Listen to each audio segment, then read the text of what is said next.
প্রিয় ক্রিকেট প্রেমীরা, শুরুর আগেই বড় শঙ্কায় পড়েছে 2026 টি-20 বিশ্বকাপ।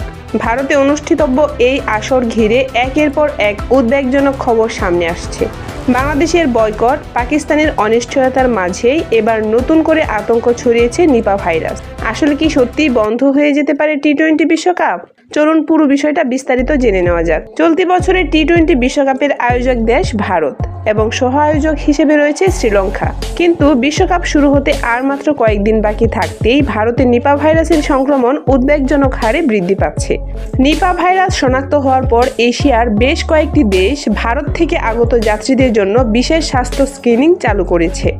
পরিস্থিতি আরও খারাপ হলে ফের কোয়ারেন্টাইন ব্যবস্থা চালু হওয়ার আশঙ্কাও রয়েছে।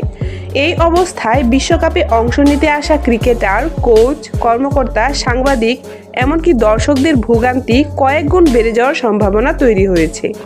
সবচেয়ে ভয়ঙ্কর বিষয় হলো নিপা ভাইরাস অত্যন্ত সংক্রামক ও প্রাণঘাতী। সাধারণত কাঁচা খেজুরের রস বা মানবদেহের সংস্পর্শে এই ভাইরাস দ্রুত ছড়িয়ে পড়তে পারে। এখন পর্যন্ত এই ভাইরাসের কোনো কার্যকর টিকা বা নির্দিষ্ট চিকিৎসা আবিষ্কৃত হয়নি। এই পরিস্থিতিতে আইসিসি এবং ভারতীয় ক্রিকেট বোর্ড চরম টেনশনে রয়েছে বলেই মনে করছেন বিশ্লেষকরা। অনেকে প্রশ্ন তুলছেন, বিশ্বকাপ আয়োজন কি আদৌ নিরাপদ থাকবে? তাহলে প্রশ্ন থেকেই যাচ্ছে, শুরুর আগেই কি থমকে যাবে টি-20 বিশ্বকাপ, নাকি শেষ মুহূর্তে বড় কোনো সিদ্ধান্ত নিতে বাধ্য হবে আইসিসি? আপনার মতামত কি? কমেন্টে জানাতে ভুলবেন না।